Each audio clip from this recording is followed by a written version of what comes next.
Hello, beloved. This is your sister Evangelist Marie, and this is our 125th day into our Bible reading in 365 days. May the Lord be blessed. May the Lord be magnified. I am so grateful to be in this journey with you. I know it's not easy, but we have to keep pressing on.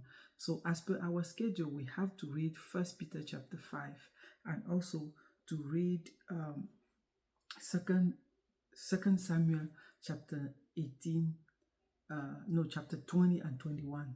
So let us dive into it. In First Peter chapter 5, this is again the right hand of Jesus Christ giving us some insight that we have to follow. He addressed here the men of God, the women of God, those that have congregation, those that have people that they are with them, those that have people that they fed with the word of God.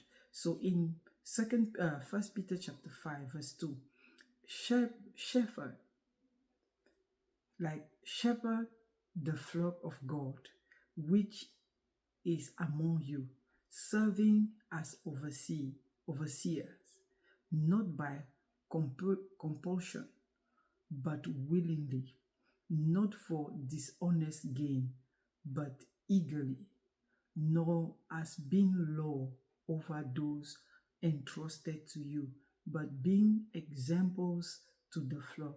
And when the chief shepherd appears, you will receive the crown of glory that does not fade away.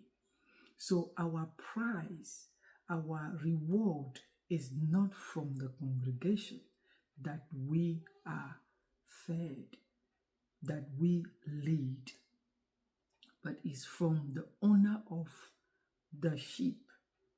So when you gather sheep, when you keep the sheep, your reward does not come from the sheep. Your reward came from the owner of the sheep. That's what we men and women of God that have congregation, we miss it all. Because if we press and squeeze the sheep, they will become how do they call? They will lose weight, they will lose faith, they will lose everything. And that's how we see now the shepherd become fat and the sheep, they are so in I'll call it that they go into eating disorder. So you have them, some have not bulimia, how do they call it again? So they are tiny because they are being squeezed by the shepherd, which is not supposed to be. Peter say it doesn't supposed to be that way. And then also in likewise in verse 5, he say, you young people, submit yourself to your elders. Yes, all of you be submissive to one another and be clothed with humility, for God resists the proud, but gives grace to the humble. Therefore, humble yourself under the mighty hand of God, that he may exalt you in due time, casting all your care upon him, for he cares for you. If you say, as a young person following a man of God, that you cannot submit to him, that you submit to God, where do you see God? You don't see God. You see God in him. So you say that you will not submit to him, you submit to God. I'm sure that if you were seeing God, even God, you will not submit to him. So it's through the man of God that you submit. Usually we say, if you want to leave a man of God, don't leave him in pieces, leave him in peace. That's how it is. And this is the Apostle Peter that is saying that we have to submit and be humble. And he said, be sober, be vigilant, because your adversary, the devil, walk around like a rolling lion, seeking whom he may devour. So you will not see the lion come towards you. If not, no, everybody gonna be prepared. Will be locking your door and all this and all that to prevent that he will enter. But is the suggestion. You're, for example, in a church, somebody have a problem that you don't know, but by association, you click with him to destroy the children of God, to destroy those that they are there.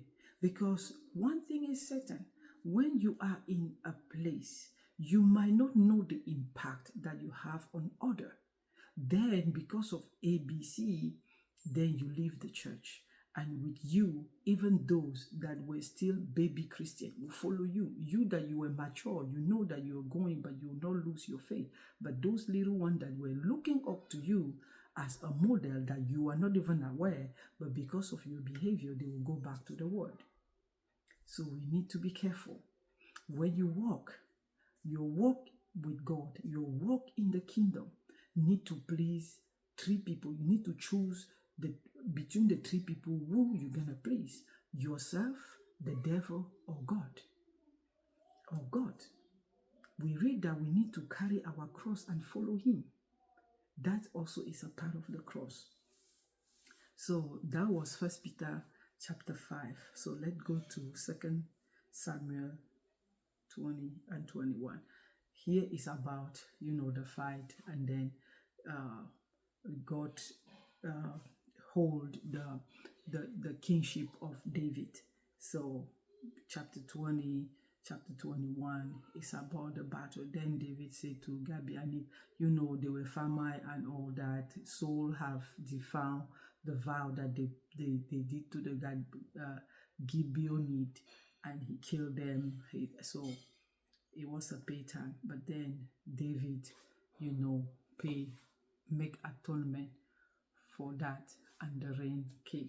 So that was our 125 day into our Bible reading. It's really awesome. We are moving somewhere and we are moving forward.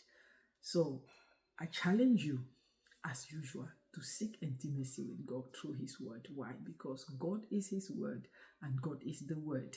I challenge you to know God by yourself through his word, because there is no other place to know God than in his word. It's not in the word. It's not in the word. It's not inside the room. It's not by prayer and fasting. I'm not saying it's not good. It's good to pray and to fast, but you don't know God that way alone. The real way to know God is through his word.